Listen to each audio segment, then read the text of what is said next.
Oke.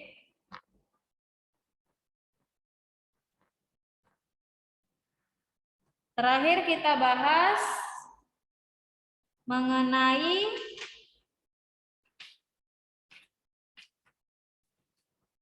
yuk, apa terakhir kita bahas?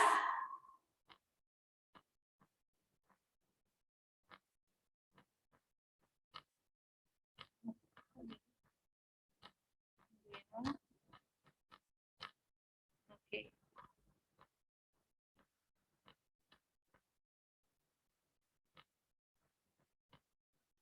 Upaya pengendalian pemanasan global.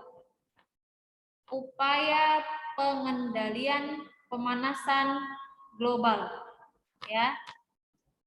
Kita udah bahas kemarin, semalam maksud Miss, yang di halaman 117. Ya, mengubah perilaku pribadi. Sudah selesai kita bahas. Mengubah perilaku pribadi seperti menanam pohon, mengurangi penggunaan kendaraan bermotor. Nah, sekarang kita masuk ke yang kedua. Upaya pengendalian pemanasan global yang kedua adalah langkah antisipasi secara kolektif.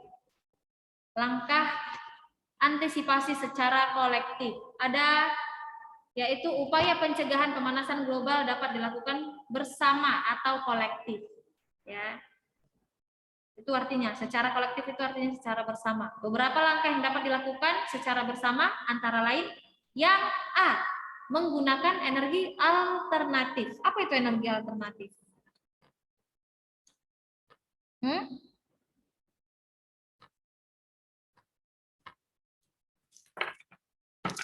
Apa? Ada yang tahu? Energi alternatif. Hah? Energi pengganti, ya. Energi pengganti yang digunakan untuk mencukupi kebutuhan manusia sebagai sumber energi pengganti, di mana umumnya ini tidak mencemari lingkungan. Energi alternatif itu tidak mencemari lingkungan karena dia tidak menghasilkan zat buangan yang berbahaya bagi lingkungan. Oke? Itu energi alternatif. Energi yang kita gunakan untuk mengganti bahan bakar fosil. Biasanya kan kita selalu menggunakan bahan bakar fosil kan? Bensin, atau di pabrik-pabrik itu bahan bakarnya sangat besar itu. Bahan buangannya juga sangat berbahaya bagi lingkungan. Jadi bisa diganti menjadi energi alternatif, yaitu energi pengganti yang tidak mencemari lingkungan karena tidak menghasilkan zat buangan yang berbahaya bagi lingkungan. Makanya penggunaan energi alternatif terbarui perlu dilakukan di Indonesia. Kamu lihat yang di halaman 118. Ada apa saja itu? A, B, C, dan D. Apa saja energi alternatifnya?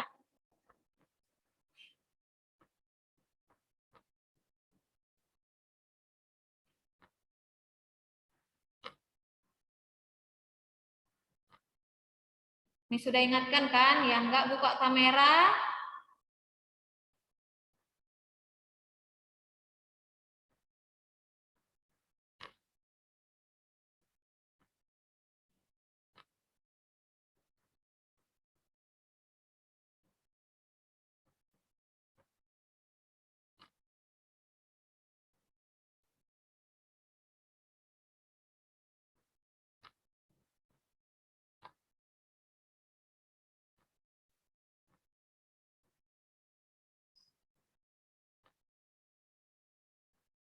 oke.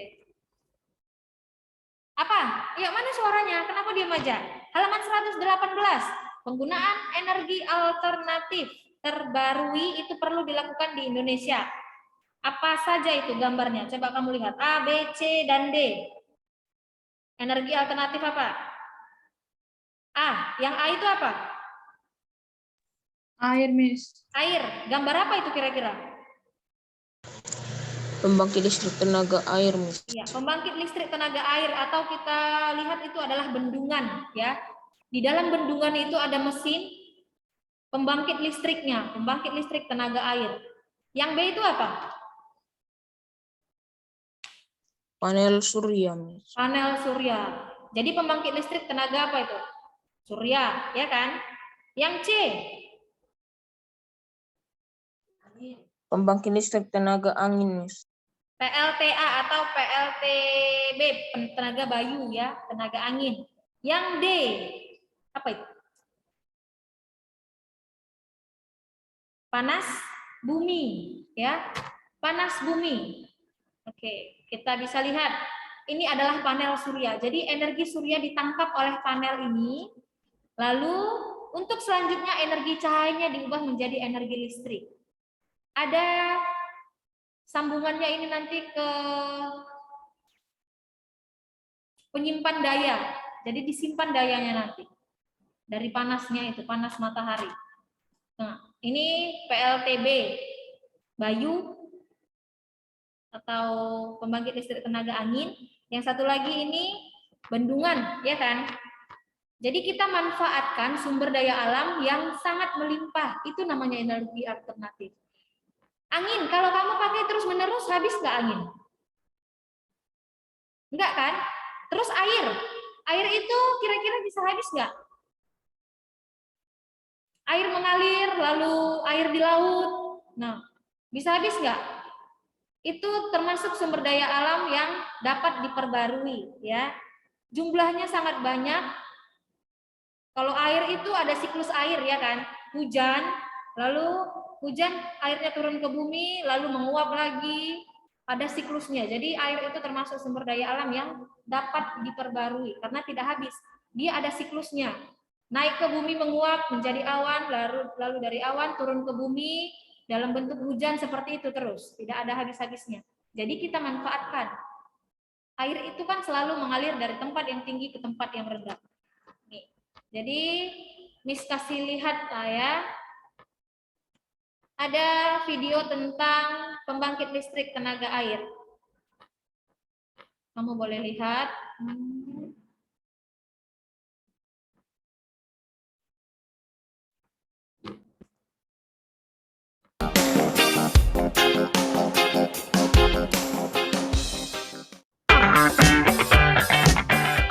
Pembangkit listrik tenaga air atau PLT adalah suatu sistem pembangkit energi listrik dengan cara memanfaatkan aliran dari air yang kemudian diubah menjadi energi listrik melalui putaran turbin dan generator.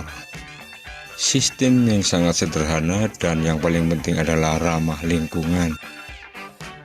4 komponen utama dari PLTA adalah waduk atau bendungan, saluran pelimpah atau pembawa air, dung sentral atau powerhouse, dan unit transmisi yang mengalirkan produksi listrik ke konsumen. Bentuk utama dari pembangkit listrik jenis ini adalah motor yang dihubungkan ke turbin yang digerakkan oleh tenaga kinetik dari air. Pembangkit listrik tenaga air bekerja dengan cara mengubah energi potensial air dari bendungan atau air terjun menjadi energi mekanik. Lihat, jadi ini dia yang ada di dalam bendungan. Airnya itu akan mengalirkan, air itu selalu mengalir dari tempat tinggi ke tempat yang rendah. Jadi dipakai kekuatan dari aliran air tersebut, dialirkan ke generator. Generatornya nanti akan berputar. Putarannya ini akan menghasilkan daya. Dayanya nanti akan ditampung di sini. Akan dihasilkanlah dia sumber energi, yaitu energi listrik. Kira-kira menghasilkan ini enggak? Limbah enggak ini? Coba jawab dulu. Dari gambarnya, dari yang kamu lihat ilustrasinya, ada enggak limbah yang dihasilkan? Pembangkit listrik tenaga air ini? Tidak kan? Makanya ini adalah energi alternatif yang sangat baik. Umumnya tidak mencemari lingkungan karena kita hanya memakai tenaga airnya saja. Jadi kita bendung dia, di bendungan ini kita tampung, lalu kita alirkan untuk menggerakkan generator. Hasil gerakannya ini tadi akan menghasilkan daya. Oke? Bisa lanjutkan ya. Dengan bantuan turbin air. Dan dari energi mekanik diubah menjadi energi listrik dengan bantuan generator. Bendungan berfungsi menaikkan permukaan air untuk menciptakan tinggi jatuh air.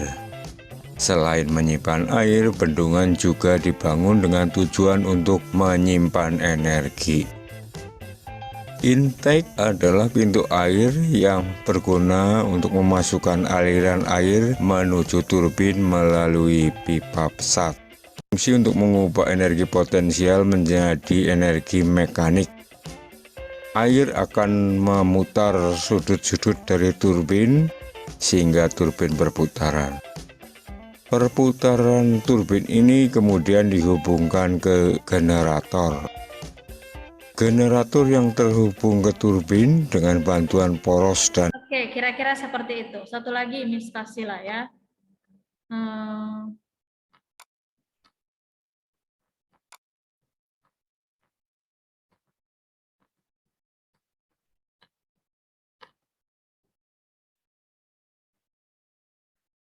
Ini yang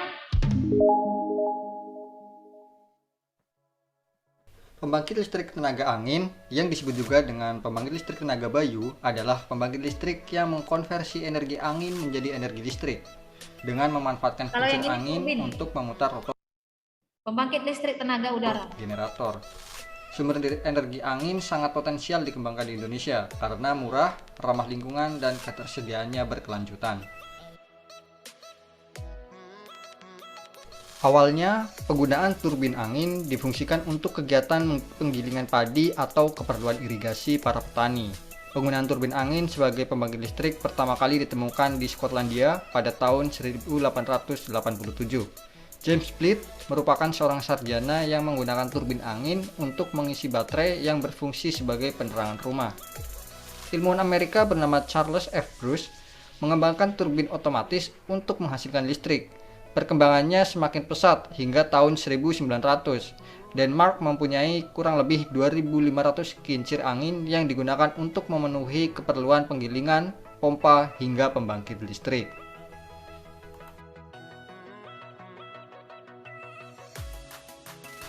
Energi mekanis dari angin akan membuat kipas berputar. Putaran dari kipas umumnya lambat, namun dengan Kurang lebih sama kan dengan turbin tadi atau bendungan tadi, sama, kincirnya ini berputar, putarannya tadi dihubungkan ke generator di dalamnya ini. Jadi berputar akan menghasilkan daya atau energi. Energinya akan disimpan dalam baterai. bantuan gearbox yang berisi kumpulan gerigi, putaran pada kincir yang rendah menjadi tinggi. Kecepatan putar juga dikontrol oleh brake system atau sistem pengereman agar kecepatan putar tetap terjaga. Putaran yang dikontrol menjadi stabil tersebut digunakan untuk memutar rotor pada generator dan menghasilkan energi listrik. Tegangan listrik dari generator bersifat AC, sehingga agar energi listrik dapat disimpan dalam baterai diubah terlebih dahulu menjadi DC pada sistem penyimpanan energi. Energi listrik yang tersimpan kemudian dapat disalurkan ke konsumen. Oke, ini dia. Disimpan dalam bentuk baterai, lalu nanti akhirnya bisa didistribusikan atau dibagikan ke rumah-rumah warga yang membutuhkan, atau ke pabrik lagi lebih bagusnya, ya kan? Ada yang mau ditanya? Kira-kira sudah paham gimana kita bisa dapatkan energi alternatif? Bisa? Ada yang mau ditanya? Penggunaan energi alternatif, baik nggak?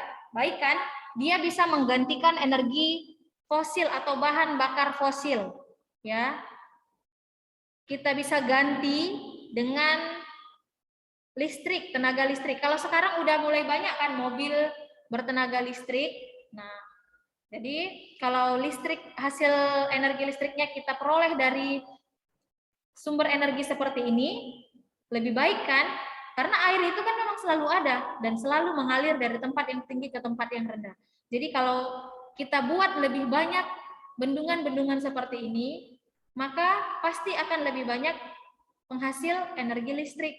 Jadi bisa kita alihkan penggunaan energi fosil menjadi energi listrik, di mana tidak menghasilkan zat buangan yang berbahaya dan energi yang dihasilkan juga lebih besar. Ya, tenaga surya juga. Apalagi Indonesia itu negara tropis, Setelah hujan aja pasti matahari bersinar lagi, ya kan? Musim kemarau lagi. Sinar matahari sangat terik, akan bisa dihasilkan sumber energi yang cukup untuk memenuhi kebutuhan listrik di setiap rumah. Ada yang mau ditanya?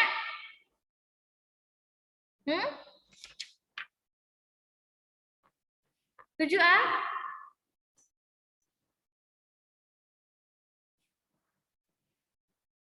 Berwin Mikael. Sampah diambil untuk diubah menjadi energi listrik. Nah, Indonesia itu kan kaya akan sumber daya alam, ya kan? Dan Indonesia itu luas sekali. Bandingkan dulu sama Singapura. Singapura sama satu Sumatera aja lebih besar pulau Sumatera, ya kan Berwin? Ya enggak? Nah, jadi satu pulau Sumatera itu kira-kira, apalagi Indonesia itu negara kepulauan, banyak sumber airnya. Kalau bisa kita buat sebenarnya lebih baik, ya kan? Lalu apa lagi? Siapa mau tanya? Miss bahas soal kuis yang kemarin. PR belum selesai lah. Rafa, temannya masih ada yang belum kerjakan, nggak mungkin kita bahas. Ya, due date-nya tanggal 16, ya kan? Setelah due date baru bisa kita bahas. Ada yang mau ditanya? Sampai ini bahas? Sampai ini bahas. Sampai sini paham? Kalau airnya tenang tetap aktif. Berarti Miss kalau airnya tenang tetap aktif, nah ini gunanya bendungan, Berwin Mikael, supaya membuat dia air itu titik jatuhnya tinggi. Jadi kan ditahan dulu, makanya dibendung dia. Makanya di bendungan dulu, ditahan dia supaya titik jatuh airnya tinggi. Kalau titik jatuh airnya tinggi, maka putaran kincirnya akan semakin besar kan? Lihat dari gambarnya. Ini nampaknya aja pendek. Ini sebenarnya tinggi. Titik jatuhnya makanya airnya itu deras. Jadi generator di dalam itu bisa berputar dengan kencang. Oke, ada yang mau ditanya? Karina? Gilbert? Adriel? Ananda? Pinky? Bisa? Sama dengan panas bumi. Ya. Energi panas bumi disebut juga energi geotermal yang berasal dari batuan panas. Jadi sama dengan dialirkan energi panasnya untuk memutar generator juga.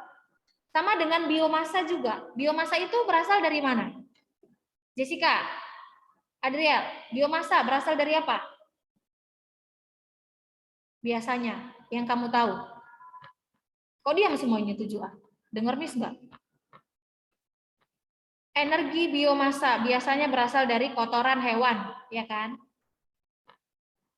Kok bisa jadi energi listrik? Ada yang tahu jawabannya?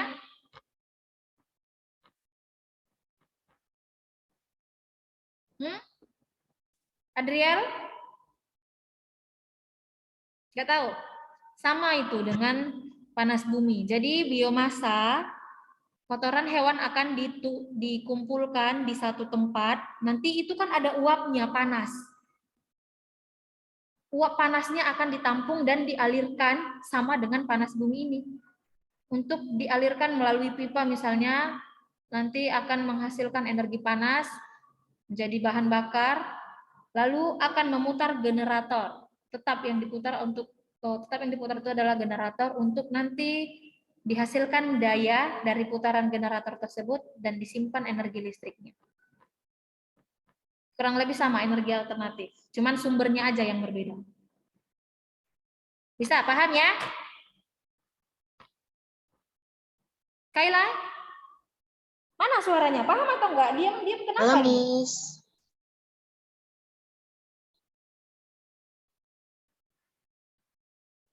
Satu aja. Xavier? Iya, Miss. Habis. Clarissa, didaur ulang, Miss. Apa yang didaur ulang? Clarissa, apa yang didaur ulang? Ini energi alternatif. Energi yang bisa kita hasilkan dari sumber daya alam yang dapat diperbarui.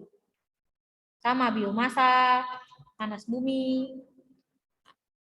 ya. Panas bumi, biomasa, air, dan udara atau angin, dan juga panas matahari. Kan tidak habis kan? Sinar matahari kalau kamu tampung sebanyak-banyaknya bisa habis? Tidak kan? Jadi sebaiknya kita gunakan atau manfaatkan untuk menghasilkan energi alternatif. Oke, sekarang kalau tidak ada yang mau ditanya, ke melestarikan hutan. Langkah antisipasi secara kolektif atau secara bersama bisa kita lakukan dengan melestarikan hutan. Ya, apa ini? Masyarakat dan pemerintah harus berupaya bersama dalam menjaga hutan dari bahaya kebakaran dan penebangan liar agar luas hutan tidak berkurang. Kira-kira apa yang bisa membuat hutan itu tetap terjaga? Biasanya kan manusia akan takut kalau ada hukumannya, ya kan? Ya kan? Kalau misalnya ada undang-undang yang tepat, maka penebangan liar itu pasti akan berkurang setidaknya, ya. Kalau kita tangkap yang menebang hutan dan kita kenakan hukuman penjara atau hukuman denda yang besar, maka pasti jelas akan mengurangi penebangan liar. Jadi cara melestarikan hutan juga ya diharapkan pemerintah bisa mengatur undang-undang yang jelas terhadap oknum-oknum yang melakukan penebangan liar dan juga kebakaran liar. Jadi mereka mungkin sengaja membakar hutan, bilangnya itu terjadi kebakaran hutan, padahal sengaja agar membuka lahan, mereka mau membangun sesuatu. Atau penebangan liar, mereka jual batang kayunya untuk kepentingan sendiri, menghasilkan duit sendiri. Reboisasi atau tanam kembali, kata Ananda. Ya, Adriel juga reboisasi. Jadi kalau yang sudah terlanjur gundul hutannya, hal yang bisa kita lakukan adalah tanam kembali atau reboisasi. Ya, good. Kira-kira apa lagi untuk melestarikan hutan? Itu saja kira-kira ya. Kalau udah dilaksanakan, pasti hutan kita bisa lestari. Jangan lakukan penebangan hutan, bisa kita reboisasi, penanaman kembali. Yang selanjutnya C. Menghapus penggunaan CFC. Apa kemarin CFC? Hugo, apa kemarin CFC Hugo?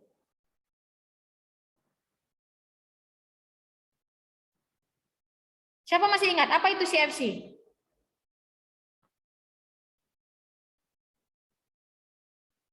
Hah?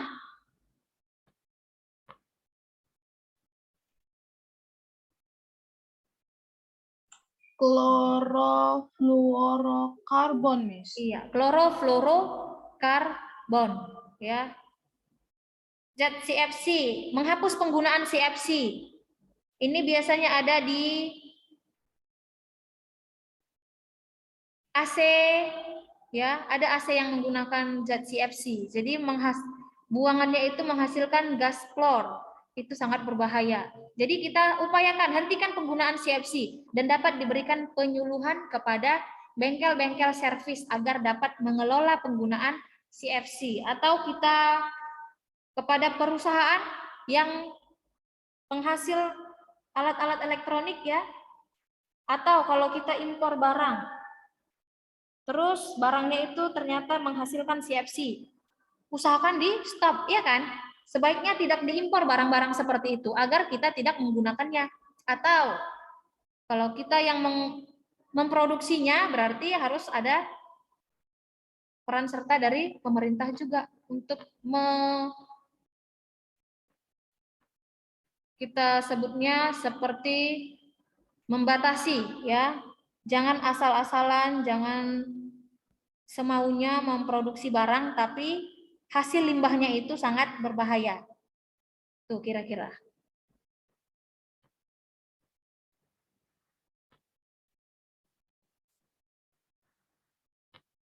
Diberikan penyuluhan pada bengkel-bengkel servis agar dapat mengelola penggunaan CFC. Itu yang ketiga. Memperbaiki, ketinggalan satu lagi ya. Ada yang Halaman 119, coba baca yang D. Yang D, Clarissa Gabriela. Memperbaiki yang D. D. Memperbaiki kualitas kendaraan dengan uji emisi. Uji emisi dilakukan untuk memastikan kinerja mesin kendaraan dalam kondisi prima. Uji emisi harus dilakukan dengan benar karena mesin yang prima akan mengurangi pembangunan gas karbon dioksida. Dengan demikian, dapat menjaga lingkungan dan hemat bahan bakar. Iya, yang D terakhir ya. Langkah antisipasi yang bisa kita lakukan bersama secara kolektif.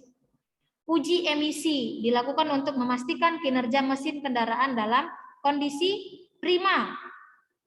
Di mana uji emisi harus dilakukan dengan benar karena mesin yang prima akan mengurangi pembuangan gas karbon dioksida.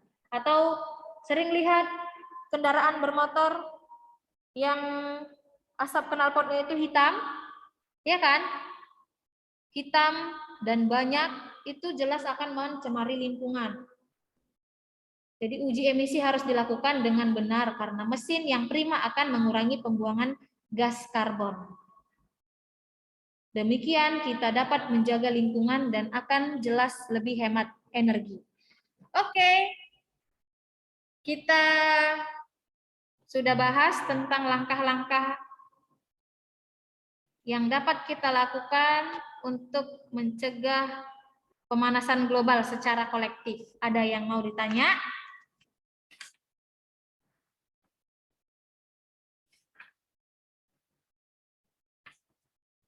Ada yang mau ditanya? Paham sampai sini?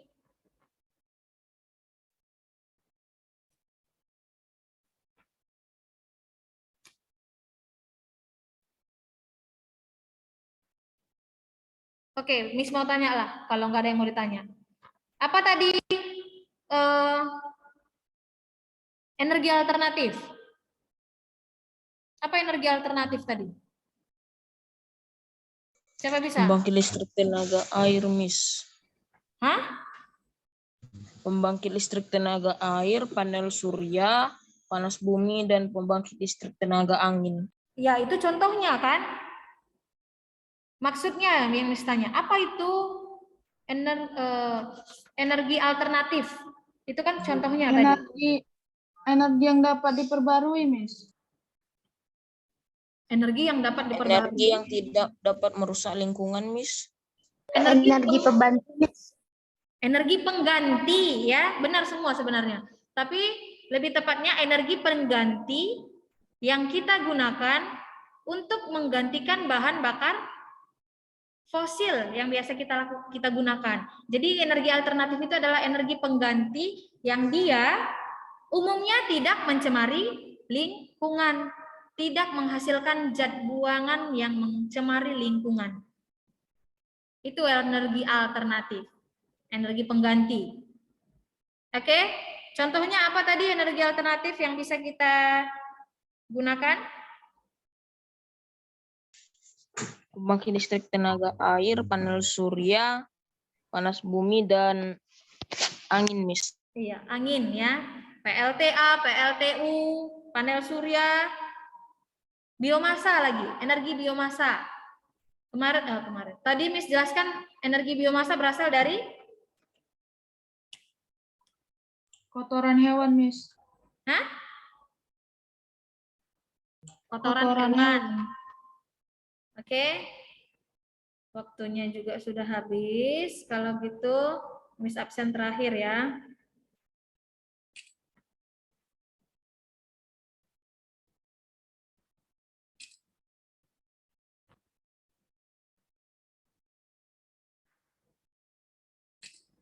Oke. Yang belum kerjakan tugas, segera dikerjakan. Sebelum link kuisisnya tidak bisa diakses lagi. Oke? Christine Gaudensia tadi mana Christine? Udah keluar dia? Oke, sampai ketemu di pertemuan selanjutnya. Baik, kelas 7A.